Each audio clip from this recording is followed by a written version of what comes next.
What's going on, guys? This is Juan with Greener Grounds Lawn Service, and in today's video we're going to be talking about how to price your lawn care customers. We're going to be talking about what I do to price my lawn care customers, the methods that I used at the very beginning, and kind of how I do it nowadays. Now, the methods that I used at the beginning might work for some of you starting off. It might not work for others. Some people are more analytical, some people are more visual, and people are going to learn differently. So let's jump right in. Pricing, such an important topic in any industry, but it's not such an easy thing. Everybody has to come up with pricing, and there are so many variables, especially when there isn't like a standardized price list, if you will. It changes by region, by city, by state. It's completely crazy out there. You kind of have to figure it out as you go. What makes it difficult, especially for people that are just beginning and want to figure out how to price a lawn care customer, you can't compare it to your competitors. You can't see historical data of how much people have, paid around your area, because everybody charges different. Let's say, for example, you're calling competitors to try to see, like, if you have a property that has a lawn, have a competitor come out and give you a quote. That way you can kind of see, okay, so for my property, which is going to be this much edging, there's this much one that they got to do, and this is how much they're charging me. Okay, that's a good baseline. Similar properties to mine are probably going to be priced at around this. That's the thing. One lawn care business to the next, there could be a $10 or $15 gap. And what makes the biggest difference is how much you want to be making per hour. Somebody who's just starting off may just want to be doing volume, and they want to land every customer and charge $35 a pop, whether it takes them 20 minutes or it takes them an hour. I was one of those at first, until I learned to value my time, because when I started the business, I had a 1-year-old daughter, and I was missing out on a lot because I was trying to grow this business. So I had to pivot and, start charging what my time is worth. There's so many videos out there on YouTube. You've probably seen 10 or 15 of them regarding pricing. And I wouldn't say any of them are right or wrong, because, as previously mentioned, pricing can vary so much. I remember watching this one video where a guy said that the way that he would calculate his pricing was taking the acreage of the property and multiplying it times 100. So if you were doing a third of an acre, you multiply that times 100, so 0.3 times 100, and he would be doing that for $30. However, always have a minimum. Always have a minimum. You don't want to go out to a property that's going to take you 30 minutes and charge $30, because you have to keep in mind, is it going to take you 10 or 15 minutes to get to that property? So already that's 45 minutes to get to that property and mow it. Now, how long is it going to take you to get from that property to the next property? Another 10 or 15 minutes? So you got to keep that into account. This is something that I struggled with a lot. And to this day, I still question whether, when I'm sending out a new estimate or something, if I'm charging too much or too little. Because I've only been doing this for 1 year. And when it comes to jobs that I don't frequent, for example, I don't do a whole lot of mulching. I have done maybe 6 or 7 mulch jobs in the past year. I've done rock installation, I've done resodding, and I'm constantly trying to find vendors to find the best value, so that I can, make top dollar when I'm doing these jobs. There was this one company in Florida, I forgot the name of the company, but I've seen a lot of his videos and he has great information.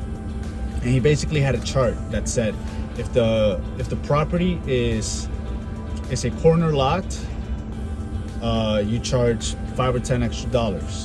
If there's a lot of edging that you have to be doing, like excessive edging, like let's say they have a really long pathway and you have to edge all of that, maybe add another $5. If there's a lot of obstacles that you have to mow around, meaning you have to use the weed eater a whole lot more than being able to use the mower, there should be an upcharge for that.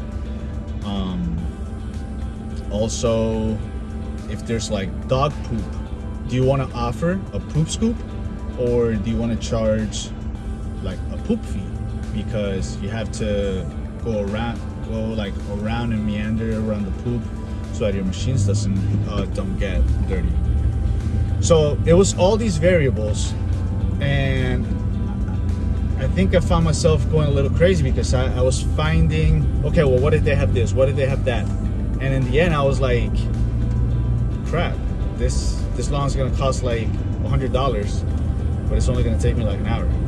And that just isn't sustainable, because you want to charge all this money, but nobody's gonna pay all that money unless you're dealing with like acre properties and big homes, and they want like pristine manicured hedges, and they want to include that into your lawn care maintenance fee, whatever.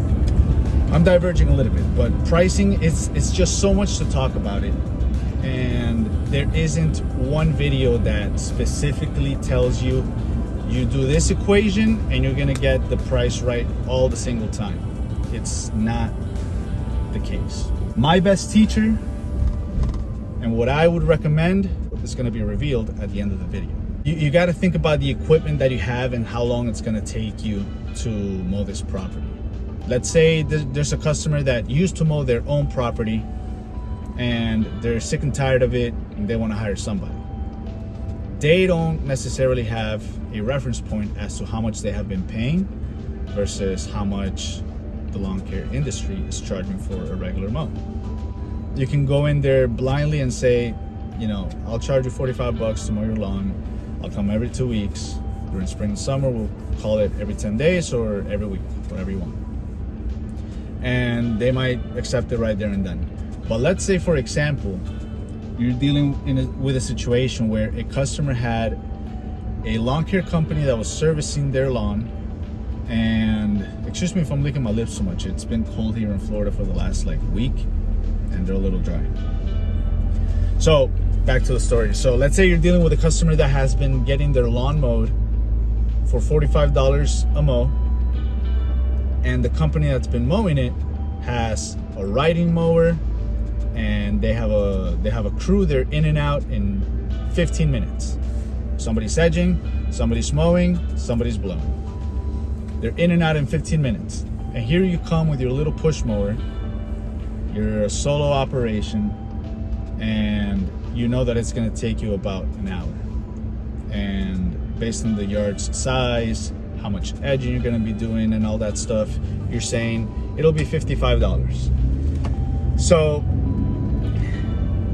you come to this predicament, and it is likely that even if the homeowner wasn't happy with their current lawn care providers, they're seeking either to pay a little bit less or to kind of stay in that same range, especially if it's somebody on a budget.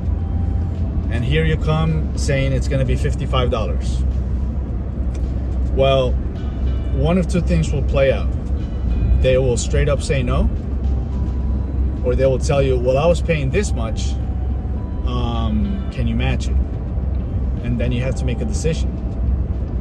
Are you willing to take a bit of a hit, but in the end, you're adding to your bottom line? If you're mowing this guy's lawn every 2 weeks, you're putting $90 into your pocket versus $0. Do you take a bit of a hit and know that with time, you're gonna have better equipment, become more efficient, learn the property a little bit more and figure out how to work faster on that property, and eventually bring down your 1 hour down to, say, 45 minutes, and then you're making $45 in 45 minutes.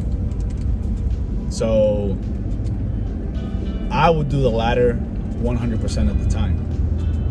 I'm always trying to shoot a little bit higher, knowing what my absolute lowest number to mow a particular lawn will be.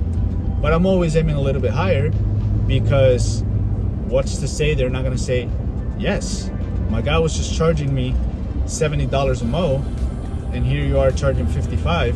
They may not tell you that, but they may just agree, and they might even try to haggle you a little bit and say, can you do 50 a mow? Just because you're trying to make top dollar, they're trying to save top dollar. So it's a give and take situation.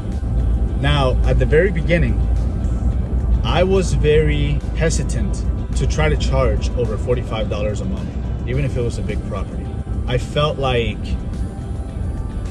I wasn't a legitimate company yet. I didn't have all this experience. I was working with like a super basic mower. If you're comparing yourself to these companies that have dump trucks, that have trailers with riding mowers, stand-in mowers, self-propelled mowers, just companies that have a lot more equipment than you do, much more high-end equipment, you're always going to sell yourself short because you feel like you're not as valuable as them. But that's not the case. I cannot tell you how many customers I've won, because a lot of these companies, customers are just another number to them. They are customer number 48. To you, the difference that I make is I call all my customers by their name. I text them every time that I'm on my way.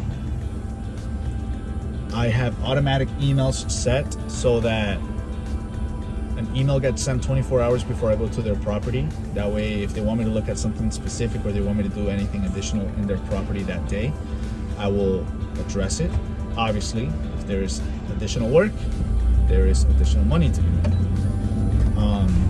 But customer service will take you a long way in earning customers that may have been paying a little less than what you're trying to charge, but it is that experience, that time of the day or time of the week that you're giving their lawn special care, that's going to make the difference. And now I will reveal what the number one method to figuring out pricing is. It may not be what you're expecting.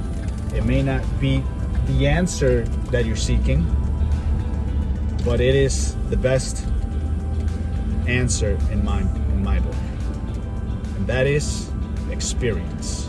I know experience is probably not the answer you were hoping to hear, but it's going to be your best teacher. You can always try to apply somebody else's methods, but it's not always going to fit into your business model. With experience, I've learned that when I underbid properties, down the line, maybe a month or two in, I am dreading having to go to that property to service it, because I know that I'm not getting paid what any other lawn care service would be getting paid for that property. So with experience, I've also learned how to price for sod, for mulching, for edge installation. Experience is not anything that YouTube can teach you. YouTube can teach you how to do something, but until you do it and you realize how difficult or how easy it is, you're not gonna know how to price something. And ultimately, everything that you see and hear on YouTube is theory until you apply it. So I know you clicked on this video to figure out how to price for lawn care services, and yeah, there's very good basics that you can apply into your method for pricing. Nowadays, I kind of just eyeball it. Since I've been doing it for a year now, I kind of know how long it'll take me to mow a lawn just by walking the property and figuring out, okay, I'm gonna need to edge this much. I can go with the mower through this area, and that way I can provide a customer right there and then a price. Anyway, I hope you find this video educational. I hope that you're enjoying the content. I cannot express how much gratitude I have towards the support that I've seen on this channel. In the month of January, I went from 1 subscriber to over 300 subscribers, and that is unbelievable, unimaginable. And I have you guys to thank for that. So without further ado, subscribe, comment, turn on the bell notifications. I'm going to be posting more tips, more information, more strategies, more things that I've learned in year 1 of business, and things that I'm learning as I go. This was Juan with Greener Grounds Lawn Service. Until next time.